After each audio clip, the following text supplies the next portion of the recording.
I do have a financial relationship following these companies. Here's the agenda. We have unpublished data studying prevalence of ephemeral acetabulum impingement dysplasia in labral pathology. Between 2009 and 2011, 227 patients underwent hip arthroscopic surgery due to labral pathology.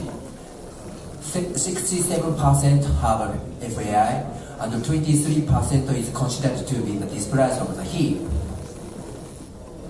Background: in the past, hip arthroscopy was not recommended treatment for dysplasias. However, in these decades, there are several studies looking at the improvement clinical outcome and lower reoperation rate in dysplasia hip with labral tears. Despite these successes, Dr. Parvis reported a high reoperation rate in dysplasia hip with labral tears following labral debridement. Moreover, labral debridement in hip with borderline acetabulums coverage had a worse clinical outcome and had high reoperation rate. And Dr. Matsuda reported labral repair and camo osteochondroplasty cannot prevent progression of osteoarthritis. We presented the last ISHA meeting as a clinical outcome following arthroscopic labral repair and camo osteochondroplasty for the dysplasia of the patient. Between 2009 and 2010, 16 of 21 patients with dysplasia were enrolled in these studies. Minimum 2 years follow-up and mean age 33.2. In 12 or 16 patients, their hip pain is associated with various types of physical activities. Result: all patients had labral tears, and 62.5% had cartilage delamination at limb regions, and only 2 patients had advanced cartilage defect at femoral head and acetabulums, and 87.5% the patient had cam lesion at femoral head neck junctions. And modified Harris hip score significantly improved from 52.2 to 86.8. Here is a case presentation of 21-year-old female rhythmic gymnast with right hip pain for the past 6 months. She used to be a winner of Japan rhythmic gymnast for 2 championships for 2 years.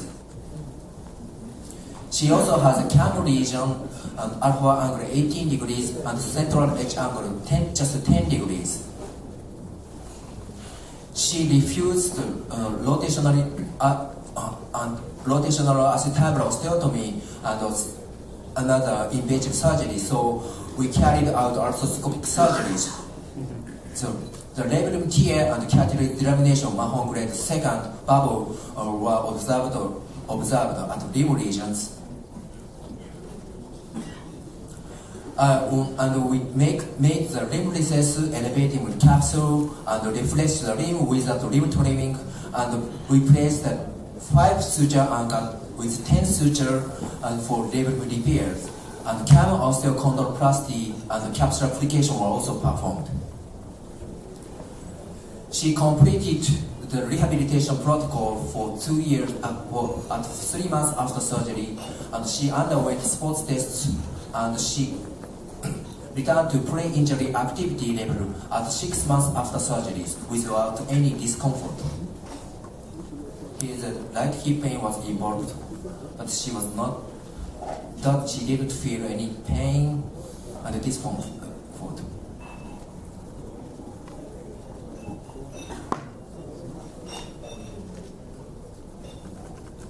So the overall evaluation was excellent in 30 patients, and initial arthroscopy failed in 3 patients, 18.5%. In these 3 patients, the CE angle was less than 15 degrees, and the classification of the cartilage delamination at the limb region was over grade 3rd. The one is converted to THA, another is converted to RAO. And our data shows the high prevalence of camo impingement in dysplasia of the patient. This slide shows the case presentation. Actually, he is one of my friends, he is orthopedic surgeon and enthusiastic soccer player, but he started to hip arthroscopy, but he just wanted to his hip condition, and he took the X-ray examination, and he realized the central edge angle at 18 degrees and cam region at femoral head and neck junctions.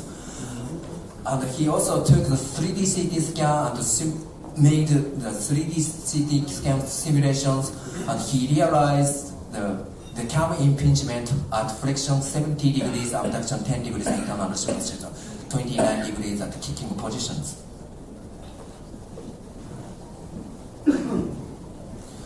So we believe the dysplasia patient has two mechanisms of level of injuries in it. So dysplasia patient has a high frequency of the cam lesion resulting in dynamic impingement, as well as shallow socket resulting in static overload problems. So this arthroscopic treatment consists of labrum repair and capsular application and cam osteochondroplasty did not solve the underlying mechanical problems. So on the other hand, there are several studies looking at how labrum pathology influences the Chiari and Scherf procedures. So detached acetabular labrum has increased the risk of clinical failure of Chiari pelvic osteotomies.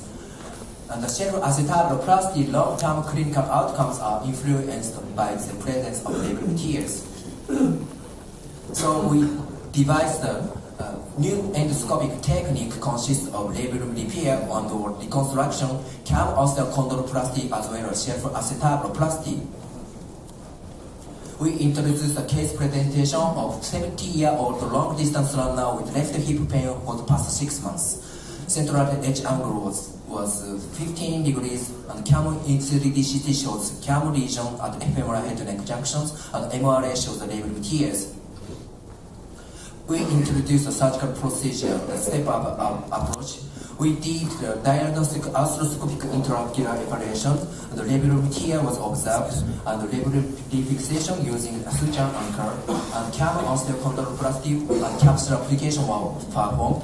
And we switched the scope to the extra capsular space like this, and shaver and RF flow were utilized for optimal visualization. We realized we can see the reflected head of the rectus femoris like this slide. And then 2.54 millimeter guide wire was placed through the drill guide along with the capsular under image intensifiers, and the osteotomy were performed along with the guide wires to make the slot, and harvested the free bone graft from iliac graft crest and measuring 3.5 centimeter to 22.5 centimeter, and inserted the bone shelf graft into the slot, and bone chips were packed above the bone graft. So this slide shows the preoperative, postoperative at 6 months after surgery X-ray examination, and he returned to pre-injury activity level at 4 months after surgery.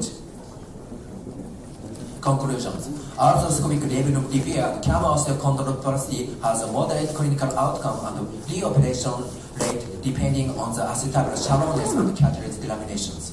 The new arthroscopic Scherf acetabuloplasty could address both intra-articular pathology and the underlying mechanical problems.